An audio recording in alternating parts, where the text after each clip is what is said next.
मंगला काली भद्रकाली कपालिनी दुर्गा क्षमा शिवा धात्री स्वाहा स्वधा नमोस्तुते। सर्वमंगल मांगल्ये शिवे सर्वार्थ साधिके शरण्ये त्र्यंबके गौरी नारायणी नमोस्तुते। नमस्कार, स्वागत है आपका आचार्य वाणी में। मैं आचार्य डॉक्टर विक्रमादित्य आपके साथ हूँ। आज का विषय है मकर राशि वालों के लिए जून के अंतिम में ग्रहों का योगायोग किस प्रकार का बनेगा। 24 तारीख का दिन मंगलवार का दिन है, चतुर्दशी इस दिन तिथि विद्यमान है, लेकिन ग्रह नक्षत्रों के दृष्टिकोण से इस वक्त आपको थोड़ा सा आगे आके काम चीजें करने की जरूरत है। नैरो माइंडेड व्यक्ति, छोटे व्यक्ति, छोटी विचार वाले व्यक्ति जो छोटी छोटी बातों पे कनिंग वाली बातें करते हैं, इधर की बात उधर, उधर की बात इधर करते हैं, उनसे थोड़ा सा अपने आप को पीछे रखने का प्रयास करें। अपने बातों को बड़े लेवल पे ले जाने का प्रयास कीजिए। जिनके साथ थोड़े से हिचकिचाहट आपको ना हो तो वहां जाके खुलकर अपनी बातों को इजहार करें, चीजें आपके फेवर में जाने के योग बन सकते हैं। तो ऐसे में योग अच्छे से हैं तो आपको खासतौर पर उनको समझते हुए कार्य करने की जरूरत है। कर लीजिए, कल्याण के योग अवश्य आपके बनते दिखाई दे रहे हैं।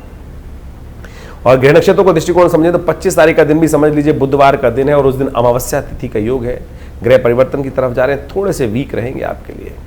स्वास्थ्य का थोड़ा ध्यान रखने की जरूरत दिखाई देती है। गजकेसरी योग तो बन रहा है, लेकिन थोड़ा सा चंद्रमा आपके स्वास्थ्य में कहीं ना कहीं भारी पड़ सकता है। तो स्वास्थ्य प्रथम सुख निरोगी काया, स्वास्थ्य का ध्यान रखने की जरूरत ज़्यादा रहेगी। भगवान का ध्यान करें, महामृत्युंजय मंत्र का जप करें, अपने पितरों के निमित्त हो सके तो कुछ तर्पण इत्यादि करें, ब्राह्मणों को भोजन करा दीजिए, गरीब को भोजन करा दीजिए। वो आपके लिए कहीं ना कहीं चीज़ें अच्छी करने की योग बनाएगा। 26 तारीख का दिन महत्वपूर्ण दिन है, परिवर्तन का दिन है। इस दिन आषाढ़ का शुक्ल पक्ष आरंभ हो रहा है, गुप्त नवरात्रि आरंभ होते हैं। ग्रह नक्षत्रों के दृष्टिकोण से गजकेसरी योग तो बना हुआ है, वो आपके लिए बहुत सुंदर। अगर आप आराधना में लगेंगे, माँ भगवती की सुंदर आराधना करेंगे तो ये बृहस्पति का जो अस्त स्थिति चल रही है वो कहीं ना कहीं जो आपके कार्यों में थोड़ा सा डिले, धीरे धीरे आपको आगे अग्रसित कर रहा है, वो सफलता की तरफ बहुत सुंदर अग्रसित कर देगा। ये गुप्त नवरात्रे हैं। यदि कोई समस्या चल रही है, कोई मनोकामना सिद्धि करने में दुविधा आ रही है, तो ये 9 दिन भगवती की सुंदर आराधना करने का योग बना है। चुपचाप कहिए मत, बखान करने की आवश्यकता नहीं। गुप्त नवरात्रि, अपनी मनोकामना को भगवती के समक्ष सीधे उनके चरणों में जाके रखें और 9 दिन भगवती की सुंदर आराधना करें। जो भी मंत्र है उसको पकड़ लें। सर्वमंगल मांगल्ये या देवी सर्वभूतेषु जयंती मंगलाकाली, जो भी आपकी श्रद्धा है। यदि पूर्ण श्रद्धा के साथ, हमने तो विवेकानंद योगाश्रम में इन पूरे 9 दिनों में सहज चंडी महायज्ञ रखा है, सचंडी महायज्ञ का जो सुंदर आयोजन किया है, तो उसमें विशेष तौर पर भगवती की सुंदर यज्ञ रहेगा दुर्गा सप्तशती का, तो उसमें भी आप भाग ले सकते हैं। और हमने देखा है कि ये गुप्त रूप से माँ भगवती की सुंदर आराधना चुपचाप बिना कहे कार्य करने से माँ भगवती की कृपा प्राप्त करने के योग बन जाते हैं। तो इसको अवश्य हल्के में ना लें, बहुत बढ़िया समय चल रहा है आपके लिए, लाभ लेने के योग बनाए। 27 तारीख शुक्रवार का अवसर, द्वितीय तिथि विद्यमान है और ग्रह परिवर्तन का योग बना रहे हैं और ये परिवर्तन कहीं ना कहीं आपके लिए कुछ नई उम्मीद लेकर आता दिखाई दे रहा है।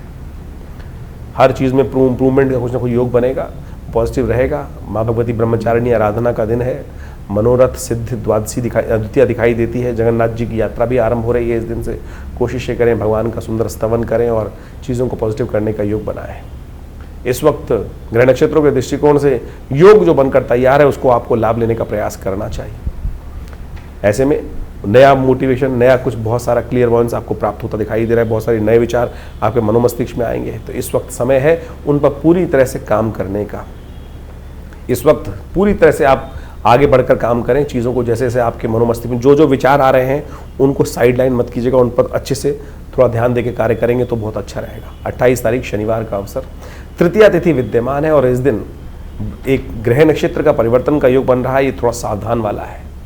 बृहस्पति अस्त भी चल रहे हैं और लेकिन बृहस्पति राहु के नक्षत्र में प्रवेश कर रहे हैं, आर्द्रा नक्षत्र में प्रवेश करेंगे, तो ये कहीं ना कहीं थोड़ा सा ज्ञान का लोप करते दिखाई देंगे। ऐसे में थोड़ी सरलता चाहिए और जहाँ से आवश्यकता हो थोड़ा सा ज्ञान लेने का प्रयास करें, आशीर्वाद लेने का प्रयास करें, वो बहुत ज़रूरी रहेगा। नहीं तो अननेसेसरी ग्रह नक्षत्रों के दृष्टिकोण से जो इस वक्त बृहस्पति का अस्त होने की स्थिति है, वो सब कुछ आपके हाथ में होते हुए संकोच भाव से आप करने से कहीं ना कहीं स्थितियां खराब हो सकती हैं। तो ऐसे में जो आज तीसरा नवरात्र है, इस दिन माँ भगवती चंद्रघंटा की आराधना करने का दिन है। माँ भगवती के मंदिर में जाकर घंटा उन्हें समर्पित करने का प्रयास करें, घंटनाद करें, माँ भगवती की आरती करें सुंदर रूप से, और हो सके तो भगवती के सौंदर्य के प्रसादन जो होते हैं उनको उपस्थित करने का प्रयास करें। रवि योग है, नए कार्य आरंभ करने के लिए दिन अच्छा दिखाई देता है। 29 तारीख रविवार का अवसर, चतुर्थी तिथि विद्यमान रहेगी इस दिन और ग्रह परिवर्तन की तरफ जा रहे हैं। मनोमस्तिष्क थोड़ा सा कहीं ना कहीं कई मामलों में फंसता दिखाई दे रहा है। शुक्र इस दिन परिवर्तन का योग बनाएंगे, शुक्र महाराज स्वग्रही हो जाएंगे और ये कहीं ना कहीं लाभ की स्थिति बना रहे हैं। तो ऐसे में लेकिन मनोमस्तिष्क थोड़ा सा कहीं ना कहीं विचार करें ना करें, ऐसी स्थिति मनो में थोड़ी चलती दिखाई दे रही है। हल्की सी कोई बात किसी की मन पे ठेस लग सकती है, ऐसा योग बनता दिखाई दे रहा है। लेकिन यदि आप इस इमोशनल टॉर्चर से बाहर निकल गए तो चीज़ों को अपने फेवर में कर सकते हैं। ऐसे योग भी बनते दिखाई दे रहे हैं। माँ भगवती का चतुर्थ नवरात्र है ये।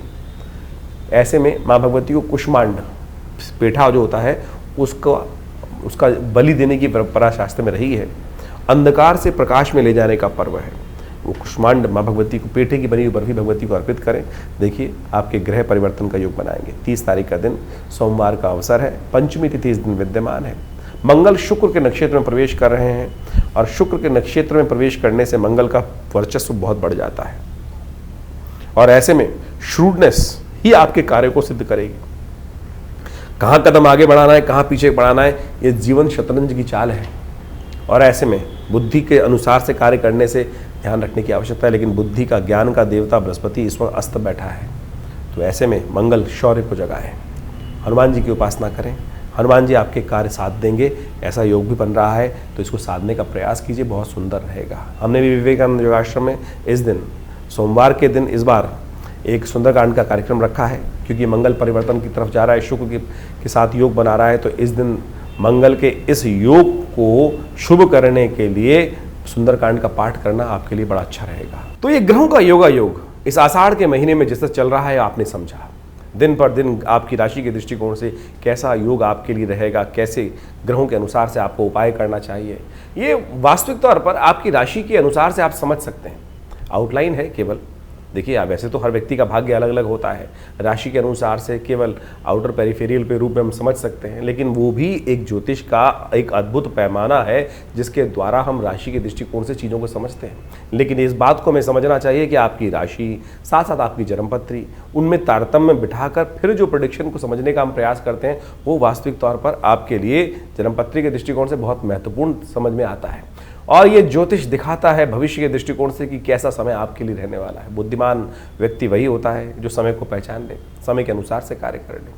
हजारों बार आपने समय के अनुसार से कार्य किया होगा और कई बार आपके हाथ से समय फिसल भी गया होगा, क्योंकि चीज़ें आपको समझ में नहीं आई होगी। बाद में हमने विचार किया होगा कि उस समय यदि सही विचार हमारे मनोमस्तिष्क में आ गया होता तो हम आज कहाँ के कहाँ पहुँच गए होते। यही है बुद्धिमानी, यही ज्योतिष का नेत्र है, दिव्य नेत्र, जो सही समय पर यदि प्राप्त हो जाए तो चीज़ें आपके किस प्रकार से आपके जीवन में घटित हो सकती हैं। देखिए बड़े भाग्य मानुष तन पावा, बड़े भाग्य से मनुष्य तन प्राप्त होता है। इसको ऐसे ही केवल भुस में लट मार मार के निकालने की आवश्यकता नहीं है। ज्ञान विज्ञान के उपयोग को अपने जीवन में उतारते हुए, ग्रहों के योगा योग को दिन पर दिन जो ग्रहों का परिवर्तन है उसको समझते हुए यदि जीवन में हम समय को पहचानते हुए कार्य करेंगे तो जीवन में बहुत तीव्र गति से अपने लक्ष्य की प्राप्ति के निमित्त हम लक्ष्य की तरफ अग्रसित होने के सुंदर कार्य बना सकते हैं।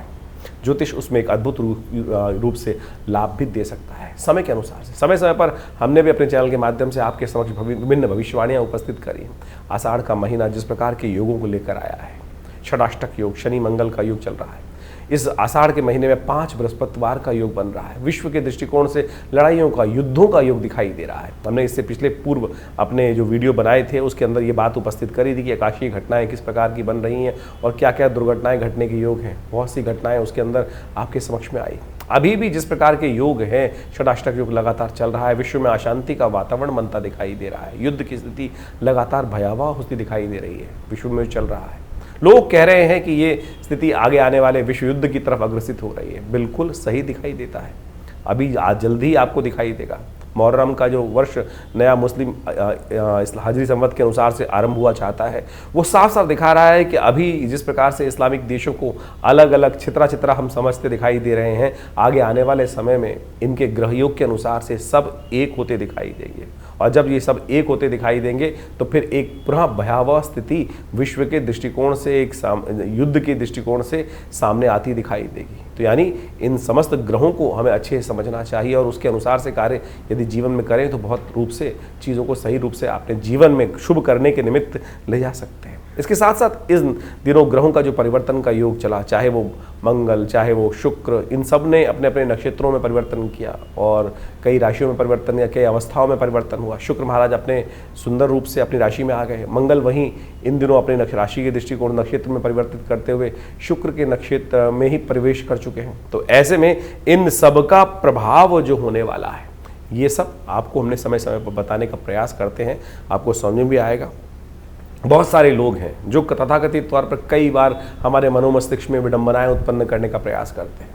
हमारे ज्ञान पर भी कई बार लोग प्रश्न उपस्थित करने का प्रयास करते हैं। आपने जो कार्य जीवन में किया है उस पर भी आपके आसपास के लोग कई बार प्रश्न चिन्ह खड़ा कर देते हैं। उनके चक्करों में न फंसे। अपने शुद्ध ज्ञान को, अपने शुद्ध भारतीय संस्कृति के शुद्ध इस ज्ञान को, ज्योतिष विज्ञान को अपने जीवन में लाभ के निमित्त उपयोग करने से आपको लाभ ही मिलेगा। हमारे पूर्वज इससे अनेक प्रकार से लाभ लेते आए हैं और हम यदि सही समय पर अपने समय को पहचान लें तो सही रूप से अच्छे लाभ ले सकते हैं। आषाढ़ का महीना विशेष तौर पर गुप्त नवरात्रि का काल भी होता है। वर्षा ऋतु आरंभ हो जाती है। ऐसे में वर्षा ऋतु के अनुसार से कभी आकाश में बादल छा जाते हैं और कभी सूर्य निकल कर सामने आ जाता है। तो ऐसे में कई बार जीवन में ग्रहों जो स्थिति होती है ऐसी होती है, कभी बहुत बढ़िया से चल रहा है और कभी कभी ऐसा दिखाई देता है कि असमंजस की स्थिति हो जाती है। ऐसे में गुरु पूर्णिमा का पदार्पण होता है आषाढ़ के महीने में। ऐसे में नवरात्र, भगवती की आराधना करने के सुंदर योग भी गुप्त नवरात्रि के रूप में उपस्थित होते हैं। इन सब योगों को हमें अपने जीवन में लाभ के निमित्त उपयोग करने का प्रयास करना चाहिए। जीवन में बड़ी भापाधापी है, भागता चला जा रहा है समय। हमको लगता नहीं है कि समय को हम कैसे अपने काबू में लाएं। जा पर कृपा राम की हुई, ता पर कृपा सब जीवन में हर लोग कृपा करने के योग बना देते हैं, समझे। तो इसलिए राम को प्रसन्न करने का, इष्ट को प्रसन्न करने का प्रयास करें। तो जैसे भी ये न के न प्रकारेण जो भारतीय संस्कृति में योग का योग बनता है, जिस प्रकार से शुभ योग बनते हैं, उसमें हमारे ऋषि मुनियों ने हमें कहा है कि सुंदर रूप से परमात्मा की आराधना करने के लिए, अग्रसित होने के लिए हम बहाना बना लेते हैं। तो ये बहाना नहीं है, ये अपने आप को साधने का तरीका है। तो आषाढ़ के महीने में हमने विवेकानंद योगाश्रम में जैसा आपको अवगत कराया है कि गुप्त नवरात्रि का विशाल यज्ञ रखा है जो 26 तारीख से आरंभ होगा प्रतिपदा से, आषाढ़ के शुक्ल पक्ष की प्रतिपदा से, और पूरे 9 दिन दिव्य यज्ञ चलेगा माँ भगवती दुर्गा के सानिध्य में। जैसा हमने कई बार आपको अवगत कराया है, हमारा दिल्ली में ये सिद्ध स्थल विवेकानंद योगाश्रम मनोकामना सिद्धि मंदिर, भगवती की सुंदर प्रतिमा जो 1947 में जब भारत का विभाजन हुआ, वहाँ पाकिस्तान से हमारे इस घर में पधारी और ये 500 साल पुरानी दिव्य प्रतिमा है और हमारे आश्रम में आज भी वो प्रतिष्ठित है। उनके सानिध्य में ये सुंदर यज्ञ रहेगा। आप भी आएँ इस यज्ञ में, अपने निमित्त माँ भगवती के इस दिव्य यज्ञ में कुछ आहुतियाँ अर्पित करें। देखिए जीवन के कष्ट दूर होने के योग बनेंगे भगवती की कृपा से। अनेक प्रकार के जीवन में जब कष्टों को दूर करने का योग बनता है तो मन को संतुष्टि प्राप्त होती है और कुछ मनुष्य के हाथ में है नहीं। हमें लगता है कि हमने जीवन में विजय प्राप्त कर ली हमारे कर्मों से, ना, उसकी कृपा से। तो इसलिए उसकी कृपा का जब भी आपको प्राप्त करने का मौका मिले तो उससे चूकिए मत। सुंदर रूप से अपने आप को अग्रसित करें परमात्मा की प्रार्थना के प्रति, और जो कुछ ग्रह खराब भी है ना वो ठीक हो जाएंगे। कई बार लोग ज्योतिष को ऐसा समझ लेते हैं कि डरने का योग है, भयावह स्थिति ऐसी बन जाती है, लेकिन डरने से कुछ नहीं होगा, उपाय करने से होगा। उपाय हम आपके समक्ष समय समय पर उपस्थित करते रहते हैं और उनको बताने का प्रयास भी करते हैं। तो आशा करें, समझें कि आपके जीवन में परिवर्तन लाने के जो योग आपके द्वारा ही बनेंगे, किसी और के द्वारा नहीं बनेंगे। इस बात को समझ लीजिए। यदि आप उदासीन हो गए तो फिर कुछ नहीं कर पाएंगे। विश्वास रखें कि आपके आत्मविश्वास के द्वारा ही, आपके द्वारा किए गए कर्म से ही आपके जीवन में शुभ का मार्ग बनना है। हम कई बार ऐसे उदासीन हो जाते हैं, अरे कुछ नहीं होने वाला, अरे सब कुछ होगा। वेद कहता है ना, उपनिषद कहता है ना, उत्तिष्ठ जागृत प्राप्त वरान निबोधता। उठो जागो चलो, जब तक लक्ष्य की सिद्धि ना कर लो तब तक बैठना मत। ज्योतिष उसी में आपके उत्साह को और वर्धन करने का योग बनाता है कि आपकी दिशाएं ठीक है। यदि एक थोड़ी सी रुकावट आ रही है, इसको मैं अपने ये किसी भी प्रकार से भगवान की प्रार्थना या कुछ उपाय करके ठीक कर लूँ तो बिल्कुल उन रास्ते की जो रुकावटें हैं, हिंड्रेंसेस हैं, उनको साइडलाइन करके उनसे बच के आगे निकल जाऊँगा। देखिए, देखने का तरीका है, नज़रिया का तरीका है। हम उस नज़रिए को आपके समक्ष रखने का प्रयास करते हैं और आशा करते हैं आप सही रूप से इन चीज़ों को समझकर अपने जीवन में शुभ की तरफ अग्रसित करने के योग बनाएंगे। और हमारा ये आश्रम विवेकानंद योग आश्रम हमेशा आपके साथ बहुत सारे वीडियोस को, बहुत सारे कार्यक्रमों को साझा करता रहता है। आइए विवेकानंद योग आश्रम में जुड़िए इन कार्यक्रमों के साथ और अपनी संस्कृति के सही रूप को पहचानने का प्रयास करेंगे तो अच्छा रहेगा।